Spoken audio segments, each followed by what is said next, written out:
Hi my dear family, എന്തൊക്കെയുണ്ട് വിശേഷങ്ങൾ? എല്ലാവർക്കും സുഖമല്ലേ? ഞാൻ വീണ്ടും നമ്മുടെ സ്നാക്സ് ബോക്സ് റെസിപ്പി ആയിട്ട് തന്നെയാണ് വന്നേക്കുന്നത്. ഈസിയായും ഹെൽത്തിയായും ഒക്കെ ഉണ്ടാക്കാൻ പറ്റുന്ന ഒരു സൂപ്പർ സ്നാക്സുമായിട്ട്.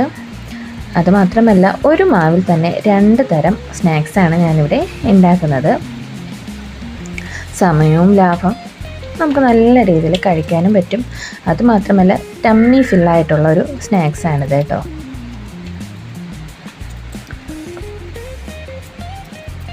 ഇവിടെ നന്നായിട്ട് മഴ പെയ്യുന്നുണ്ട്. ചിലപ്പോൾ വോയിസ് ഡിസ്റ്റർബൻസ് ഉണ്ടാവാം കേട്ടോ. പിന്നെ കാണുന്നവർ ലൈക്ക് ചെയ്യാനും കമൻറ്റ് ചെയ്യാനും ഒന്നും മറക്കരുത്. നമുക്ക് നമ്മുടെ വീഡിയോയിലോട്ട് പോകാം കേട്ടോ. ഇതിന് ഞാനിപ്പോൾ ഒരു ഉരുളക്കിഴങ്ങ് എടുത്തിട്ടുണ്ട്. ഫുൾ എടുക്കുന്നതിൽ ഒരു ഹാഫ് പോർഷൻ ഓഫ് ഉരുളക്കിഴങ്ങ് എടുത്തിട്ടുണ്ട്. അത് നന്നായിട്ട് അരിഞ്ഞ് കഴുകി എടുത്തിട്ടുണ്ട്. പിന്നെ എടുത്തേക്കുന്നത് നമ്മുടെ ഗ്രീൻ പീസാണ്. അത് ഞാൻ നന്നായിട്ട് കുരുപ്പിച്ചെടുത്തിട്ടുണ്ട്. ഇങ്ങനെ കുരുത്ത് തന്നെ എടുക്കണമെന്നില്ല. ഇത് കുറച്ചുകൂടി ഹെൽത്തിയാണ് നമ്മുടെ പയർ വർഗ്ഗങ്ങളെല്ലാം കുരുപ്പിച്ച് കഴിക്കുന്നത്. മീൻസ് മുളപ്പിച്ച് കഴിക്കുക കേട്ടോ. അപ്പോൾ ഞാൻ ആ പകുതി ഉരുളക്കിഴങ്ങും കുറച്ച് ഗ്രീൻ പീസും കൂടെ ഒരു കുക്കറിലേക്ക് ഇടുന്നുണ്ട്. വളരെ കുറച്ച് മാത്രമേ എടുക്കുന്നുള്ളൂ. എന്നിട്ട് ആവശ്യത്തിന് വെള്ളവും ഉപ്പും ചേർത്ത് നമുക്കൊന്ന് വേവിക്കാനായിട്ട് വെക്കാം. അപ്പോൾ അതൊന്ന് വെന്ത് തണുത്ത് കഴിഞ്ഞപ്പോഴത്തേക്കും ഞാനത് ഒന്ന് തുറക്കുവാണ്. നന്നായിട്ട് വെന്തിട്ടുണ്ട്. എന്നാൽ വെന്ത് ഉടഞ്ഞ് അങ്ങനെ ആയിട്ടുമില്ല. ആവശ്യത്തിനുള്ള വേവായിട്ടുണ്ട്.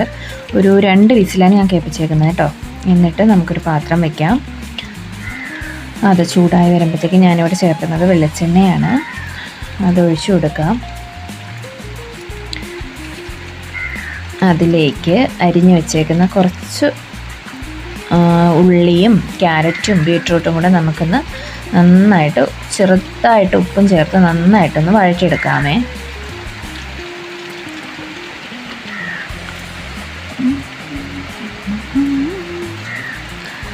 അത് വഴന്ന് വരുമ്പോഴത്തേക്ക് നമുക്ക് വേവിച്ച് വെച്ചേക്കുന്ന ഉരുളക്കിഴങ്ങിൻ്റെയും ഗ്രീൻ പീസിൻ്റെയും മിക്സും കൂടെ അതിലോട്ട് ചേർത്ത് കൊടുക്കാം. ഞാൻ ആ വെള്ളം അതിലോട്ട് ആഡ് ചെയ്യുന്നില്ല. ഗ്രീൻ പീസ് ഉരുളക്കിഴങ്ങ് മാത്രമാണ് ഇടുന്നത് കേട്ടോ. നമുക്ക് വെള്ളം വേണ്ടല്ലോ. എന്നിട്ട് അത് നന്നായിട്ടൊന്ന് ഉടച്ചു കൊടുക്കണം. ഫോണും പിടിച്ചിട്ട് ഉടച്ചപ്പോഴത്തേക്ക് അതെൻ്റെ കയ്യിൽ നിന്ന് തെന്നി മാറുന്നുണ്ട്. അപ്പോൾ നമുക്കൊന്ന് ഉടച്ച് വെച്ചിട്ട് വീണ്ടും വീഡിയോ എടുക്കാം.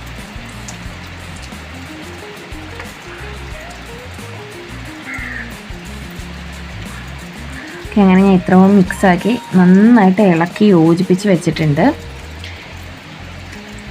എന്നിട്ട് അതൊന്ന് ഡ്രൈ ആക്കാൻ വേണ്ടിയിട്ട് ഇളക്കുന്നുണ്ട്. അതിലേക്ക് ഒരു നുള്ളു മഞ്ഞൾപ്പൊടി ചേർക്കുന്നുണ്ട്.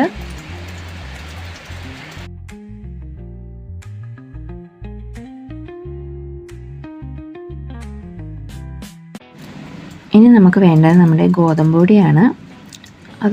ഒരു ചപ്പാത്തിയുടെ മാവിന് ആവശ്യത്തിനുള്ള ഗോതമ്പ് പൊടി ഞാൻ എടുക്കുകയാണ്. ഏകദേശം ഒരു വലിയൊരു ചപ്പാത്തി ഉണ്ടാക്കാൻ പറ്റിയ കണക്കിന് ഗോതമ്പ് പൊടി ഞാൻ എടുത്തിട്ടുണ്ട്.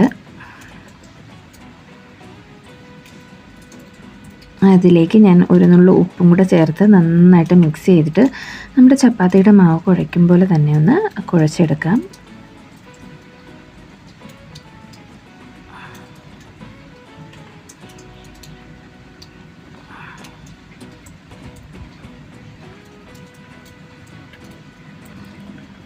അപ്പോൾ ഞാനതൊന്ന് കുഴച്ച് നല്ല പരുവായിട്ട് എടുത്തിട്ടുണ്ട്. ഇനി നമുക്കത് നമ്മുടെ ചപ്പാത്തി പോലെ ഒന്ന് നിരത്തിയെടുക്കാം.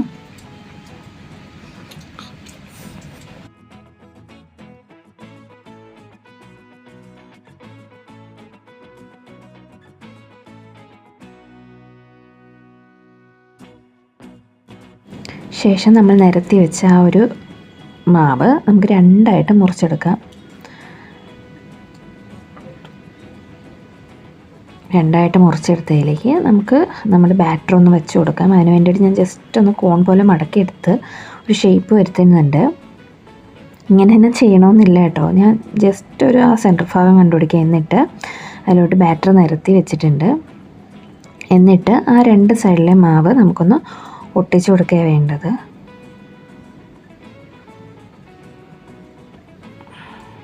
ഇതുപോലെ ഒന്ന് ജോയിൻറ്റ് ചെയ്ത് കൊടുത്താൽ മതി. അതങ്ങ് ഒട്ടിക്കൊള്ളാം, നമുക്ക് വെള്ളമൊന്നും പിന്നീട് ചേർക്കണ്ടല്ലോ.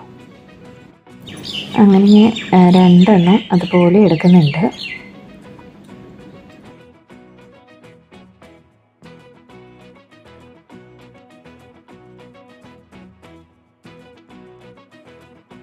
എന്നിട്ട് നമുക്കൊന്ന് വറുക്കാനായിട്ട് എണ്ണ ചൂടാക്കാനായിട്ട് വയ്ക്കാം.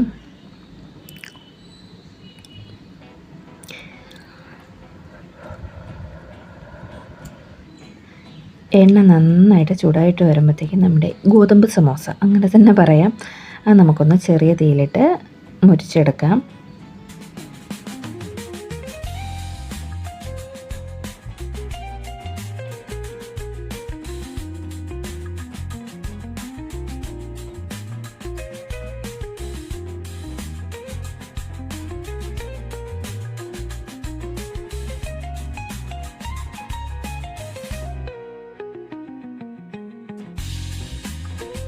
ഞാൻ കുറച്ച് മിക്സ് അവിടെ ബാക്കി വെച്ചിട്ടുണ്ടായിരുന്നു, അതിലേക്ക് ഞാൻ കുറച്ച് കടലമാവ് ചേർക്കുന്നുണ്ട്.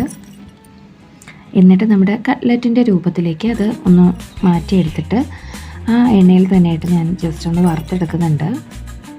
തീ കുറച്ച് വേണം എപ്പോഴും ഇട്ട് വറുത്തെടുക്കാനായിട്ട്.